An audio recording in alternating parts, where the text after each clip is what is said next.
पूजो और बेटी मारो, ये पाप करो ना जालिम हत्यारों। मत पाप करो, मत पाप करो। क्यों मारते हो बेटियां जब पूजते हो कंजकी। तुम्हें माँ ने जन्मा और दूध पिलाया, इस दूध का तुमने ये कर्ज चुकाया, ये कर्ज चुकाया। बेटी की हत्या का पाप कमाया।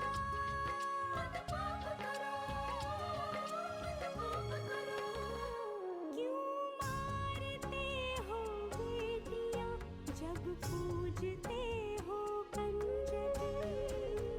बिन बिटिया स्वर्ग अधूरा।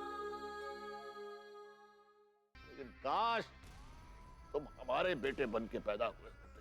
ठाकुर साहब, आप दुर्गम की तुलना नारायण से कैसे कर सकते हैं?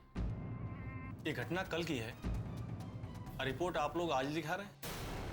मैंने इन्हें मना किया था थानेदार साहब, हम गरीबों के पास इज्जत के सिवा और होता ही क्या है। देखिए मुझे क्या मिला, यहाँ झाड़ियों में पड़ा था। ये तो त्रिशूल वाला लॉकेट है। थानेदार साहब, हो सकता है कि ये लॉकेट उसी आदमी का हो।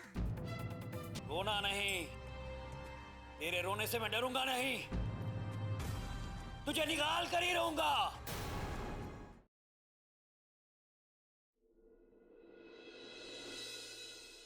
अरे मीनाक्षी, आजकल अभिमन्यु दिखाई नहीं देता, कहाँ रहता है दिन भर? माँ जी, आजकल छुट्टियां चल रही हैं तो वो भी अपने दोस्तों के साथ खेलता रहता है। ये इंद्रजीत कहाँ है? कोई फोन आया था तो अभी अभी बात करता वो ये आ गया। किसका फोन था? वो दिल्ली से मल्होत्रा साहब का फोन आया था। हमने जो फैक्ट्री डालने की सोची थी ना, उसके लिए जमीन की बात पक्की हो गई है। बहुत दिनों से अटका हुआ काम कल पूरा हो जाएगा बाबूजी। ये तो बहुत अच्छी बात है भाई, तेरी मेहनत आखिर रंग ले आई, बधाई हो। थैंक यू बाबूजी। आशीर्वाद दीजिए बाबूजी। मेरा आशीर्वाद हमेशा तेरे साथ है। खुश रह और ऐसे ही दिन दूनी रात चौगनी तरक्की करता रहे। भैया, आप सबके पैर छूइए। छूता हूँ दादी माँ, छूता हूँ। खुश रहो। और दीदी के भी। आशीर्वाद ओहो, इसकी कोई जरूरत नहीं है। मेरा आशीर्वाद वैसे भी तुम्हारे साथ है, पैर छूने की कोई जरूरत नहीं है। ऐसा कैसे हो सकता है दीदी? मुझे तो सबसे पहले आपसे आशीर्वाद लेना चाहिए था।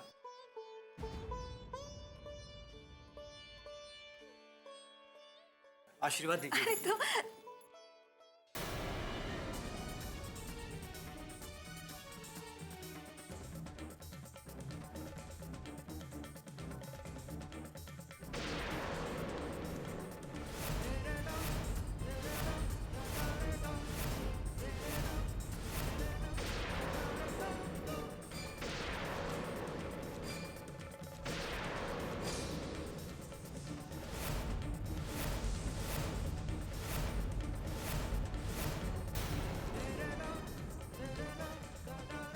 अरे क्या हुआ दीदी?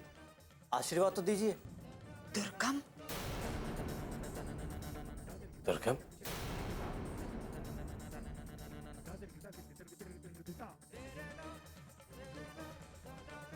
ये दुर्गम कौन है बेटा?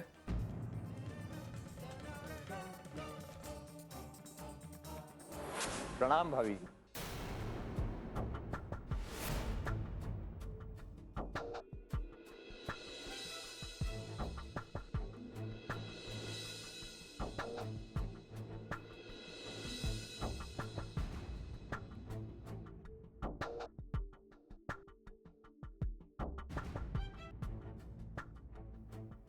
अरे चाचा जी, भाभी जी तो कुछ बोल ही नहीं रही। बहू, आशीर्वाद दो इसे, देवर है तुम्हारा दुर्गम सिंह, हमारा लाडला भतीजा। भाभी जी की नजर तो मेरे लॉकेट पर ही अटक गई है। ये लॉकेट है ही ऐसा, इसमें काली माता की बहुत सारी शक्तियां हैं। दुनिया में ऐसा कोई दूसरा लॉकेट नहीं मिलेगा भाऊ। आशीर्वाद दो इसे।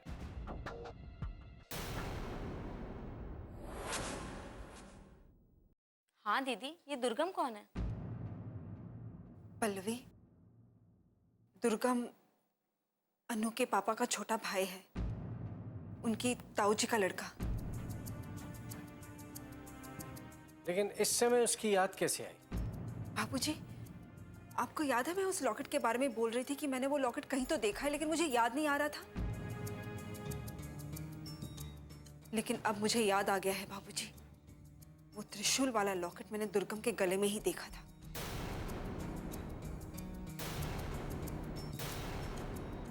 हो ना हो बाबूजी, मालती का गुनहगार दुर्गम ही है।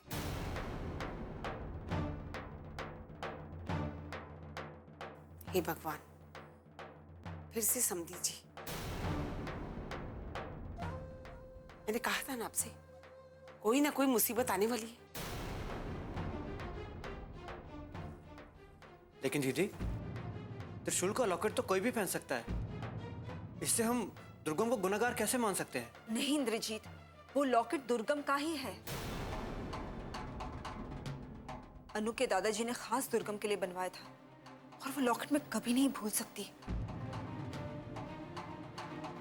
तभी तो इतनी देर से ये बात मुझे परेशान कर रही थी कि वो लॉकेट आखिर मैंने देखा कहाँ पे है। लेकिन लक्ष्मी, अब जो भी हो, मैं तो कहूंगी इस मामले से दूर ही रहो।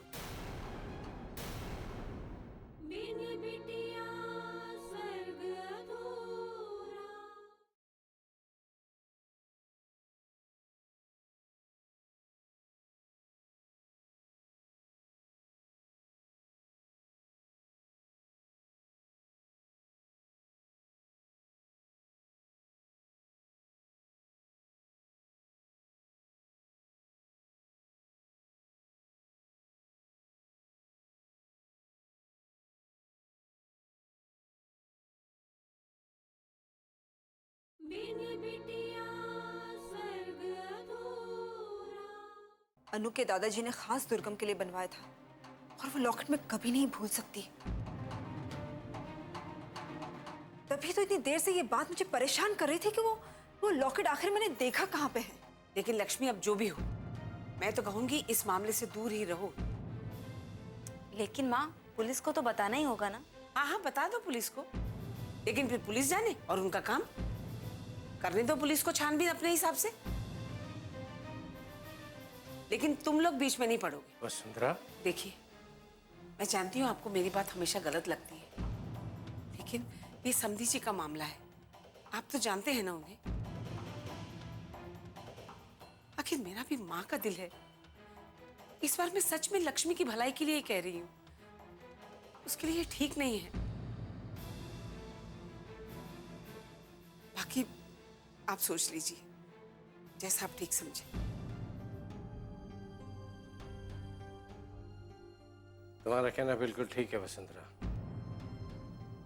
मैं भी यही सोच रहा हूं।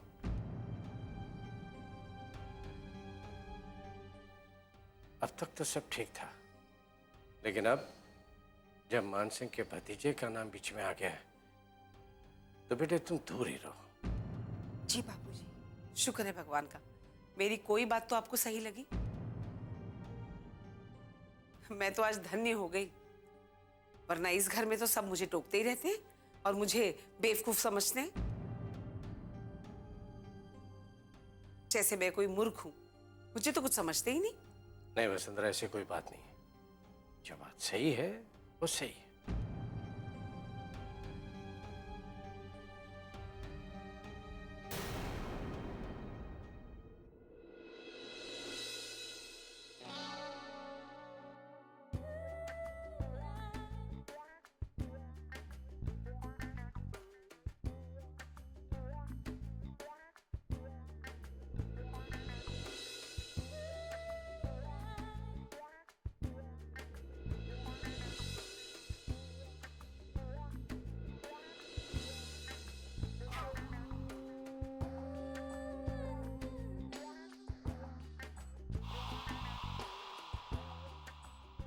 अरे भाभी जी, क्या पढ़ रही हैं आप? पढ़ नहीं रही हूँ, देख रही हूँ। अच्छा।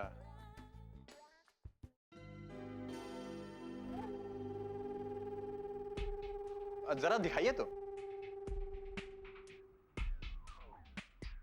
अरे ऐसा क्या खास है इसमें जो आप इतना गौर से देख रही हैं?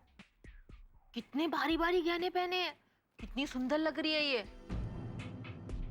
अरे ये सब तो कुछ भी नहीं भाभी जी, इनसे कहीं ज्यादा सुंदर तो आप दिखती हैं। अरे मैं सच कह रहा हूँ, ये सब तो आपके सामने कुछ भी नहीं है। अब मजाक कर रहे हैं देवर जी। अरे मैं मजाक नहीं कर रहा हूँ, मैं सच कह रहा हूँ। ये सब तो वो क्रीम, लिपस्टिक, पाउडर ये सब लगा के फोटो खिंचवाती है तो सुंदर दिखती हैं। आप सच कह रहे हैं देवर जी? हाँ मैं सच कह रहा हूँ। मैं तो शहर में ही रहता हूँ ना, तो मैं इस तरह के नकली बनावटी चेहरों को अच्छी तरह से जानता हूँ। और आप अपने आप को देखिए, बिना कुछ लगाए भी कितना चमकता है आपका चेहरा। ये क्या हो रहा है दुर्गम?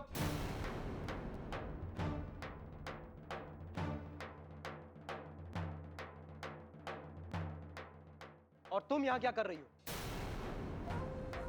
कितनी बार तुम्हें कहा है अपने कमरे में रहा करो। जाओ अपने कमरे में।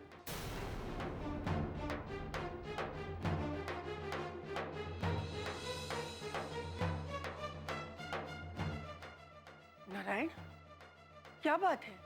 अरे बहू पे इतना गुस्सा क्यों कर रहा है तू? हाँ वही तो, इतना गुस्सा करने की क्या जरूरत थी? खामखा रुला दिया ना भाभी को। माँ कावेरी से कहो अपने कमरे में रहा करे, यहाँ वहां बैठने की जरूरत नहीं है उसे। अरे ऐसा क्या कर दिया उसने, कुछ बताएगा भी? हाँ ऐसा भी क्या कर दिया भाभी ने? बस बात ही तो कर रही थी मेरे साथ, देखा नहीं कितनी खुश थी वो। अपनी हद में रहो दुर्गम, कावेरी से बात करने की जरूरत नहीं है। पहली और आखिरी बार समझा रहा हूं तुम्हें, समझ गए? कमाल करते हैं भैया आप भी। हम तो बस भाभी का दिल बहला रहे थे, जो शायद आप कभी नहीं बहलाते। दुर्गम! सही तो कह रहे हैं, आपको पत्नियों का दिल बहलाना नहीं आता। अगर आता होता तो लक्ष्मी भाभी आपके मुंह पर कालिक पोतकर भाग नहीं जाती। दुर्गम! हमारे जाति मामले में तुम्हें बोलने का अधिकार बिल्कुल नहीं है। मेहमान बनकर आए हो, अपनी मर्यादा में रहो, और लक्ष्मी का नाम अपनी जबान से लेना भी नहीं, समझे? मर्यादा? मर्यादा का पाठ आपको लक्ष्मी भाभी को समझाना चाहिए था, मुझे नहीं। जो हवेली की दहलीज लांघकर पता नहीं कहां कहां भटक रही होगी, फिर भी आप उसके लिए मुझे सुना रहे हैं। तुम चुप हो जाओ वरना।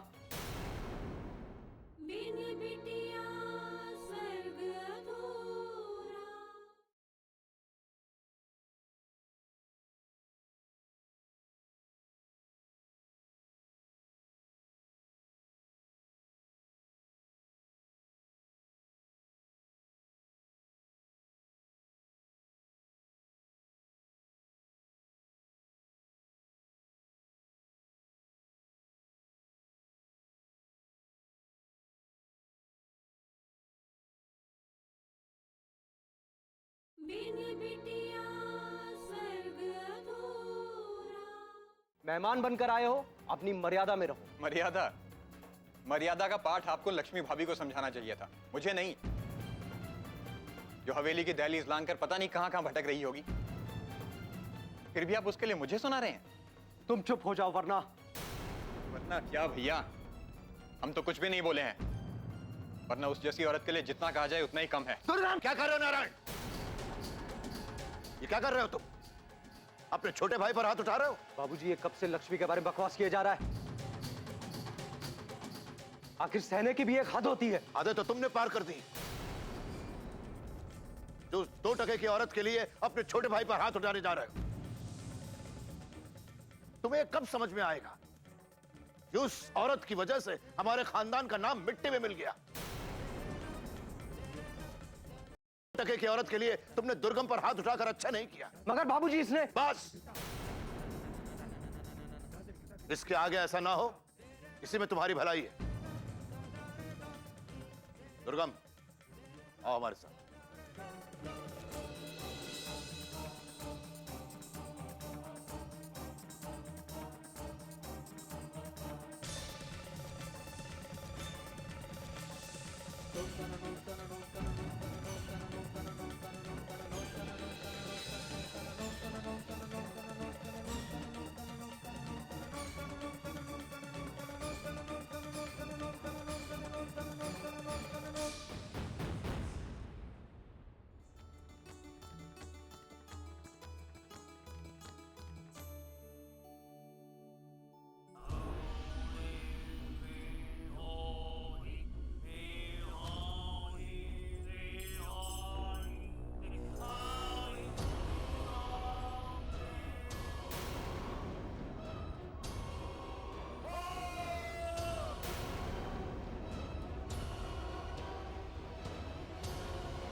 बाबा, मेरी अनु को क्या हो गया? ऊपरी हवा लग गई है।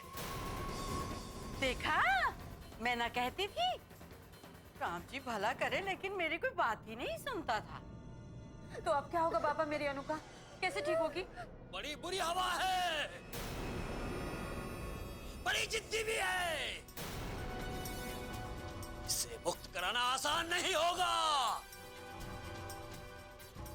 बाबा, आप कुछ भी कीजिए, कुछ भी कीजिए, मेरी अनु को ठीक कर दीजिए। मेरी अनु को ठीक कर दीजिए। माँ जी, आप बोलिए ना।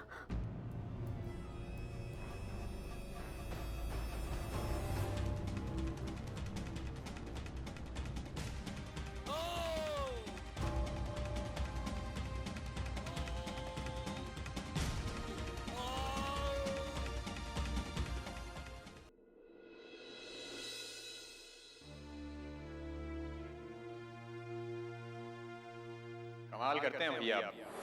हम तो बस भाभी का दिल बहला रहे थे, जो शायद आप कभी नहीं बहलाते। सही तो कह रहे हैं, आपको पत्नियों का दिल बहलाना नहीं आता। अगर आता होता तो लक्ष्मी भाभी आपके मुंह पर काली खोदकर भाग नहीं जाती। मर्यादा का पाठ आपको लक्ष्मी भाभी को समझाना चाहिए था, मुझे नहीं, जो हवेली की दहलीज लांघकर पता नहीं कहां भटक रही होगी। उस 2 टके की औरत के लिए तुमने दुर्गम पर हाथ उठाकर अच्छा नहीं किया। इसके आगे ऐसा ना हो, इसी में तुम्हारी भलाई।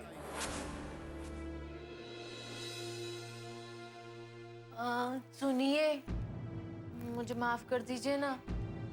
आपके मना करने के बाद भी मैंने दुर्गन भैया से बात की। मुझे ऐसा नहीं करना चाहिए, लेकिन वो मेरे पास आके बात करने लगी ना, तो मैं सब भूल गई, उनकी बातों में खो गई। मुझे ऐसा नहीं करना चाहिए था। मुझसे गलती हो गई, माफ कर दीजिए ना मुझे। जो हो गया सो हो गया, तुम्हें माफी मांगने की जरूरत नहीं है। जरूरत कैसे नहीं है? मैंने गलती की, मुझे माफी तो मांगनी पड़ेगी ना। माफ कर दीजिए ना मुझे। अब ऐसी गलती कभी नहीं करूंगी। जब तक आप माफ नहीं करेंगे ना, मुझे ना भूख लगेगी, ना प्यास लगेगी, और नींद भी नहीं आएगी। माफ कर दीजिए। बस बस, कान पकड़ने की जरूरत नहीं है, लेकिन आगे से ऐसा मत करना। पक्का वादा, अब कभी ऐसा नहीं करूंगी। दुर्गम भैया से तो बात ही नहीं करूंगी मैं। चलिए ना, खाना खा लीजिए, बहुत जोर से भूख लग रही है। चलिए। चलो।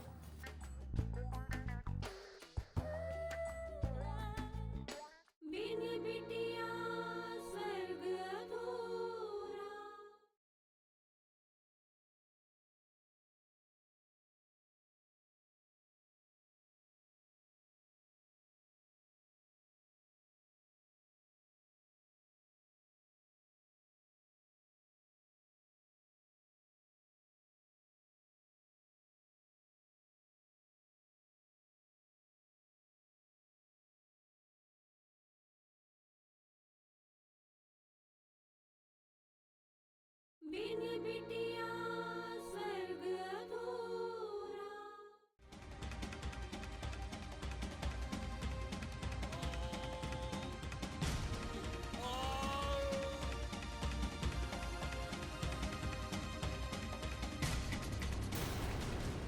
निकल जा! जो भी है, निकल जा तू! बच्ची के शरीर से निकल जा! मैं तुझे मार मार के भगाऊंगा, छोड़ूंगा नहीं। क्या रहा है सब?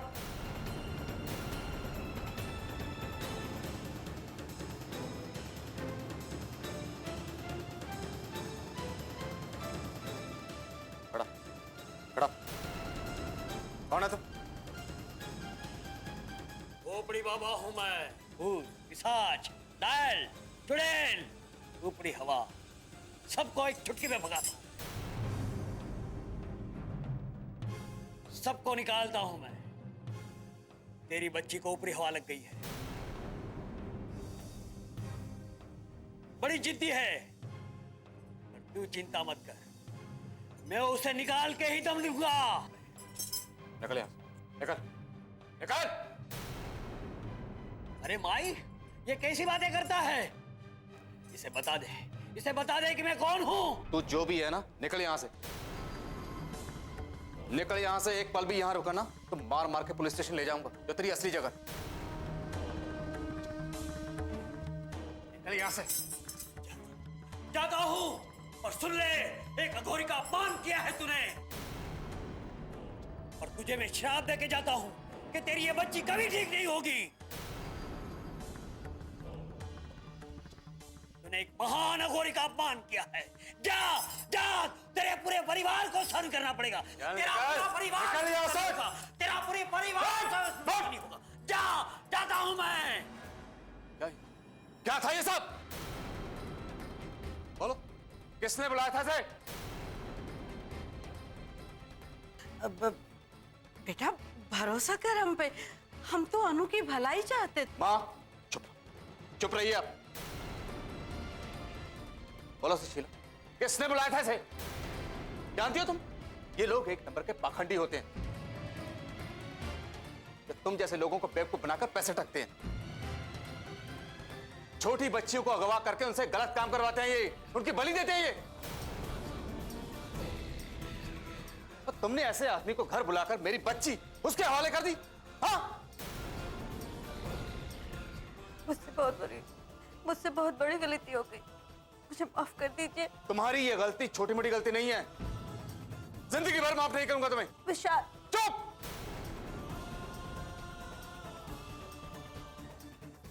चलो ना।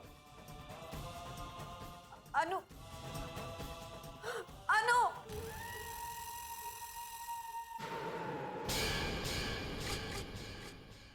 तुम्हें क्या लगा था तुम इस घर में कुछ भी करती रहोगी, मैं देखता रहूंगा चुपचाप? अरे जब वो नहीं खाना चाहती थी तो क्या जरूरत थी जबरदस्ती उसके मुंह में जलेबी ठूसने की? हमें कहाँ पता था चाची जी कि ऐसा कुछ हो जाएगा। कावेरी, क्या बात कर रही हैं? हम माँ बनने वाले हैं? हाँ, आप माँ बनने वाली हैं। अब हमारे कुल का मान बढ़ाएगी हमारी कावेरी, हमें पोता देकर उत्तराधिकारी को जन्म देगी वो। जी आप कैसे कह सकते हैं कि लड़का ही होगा? अगर कावेरी ने लड़की को... बस करो महेंद्री,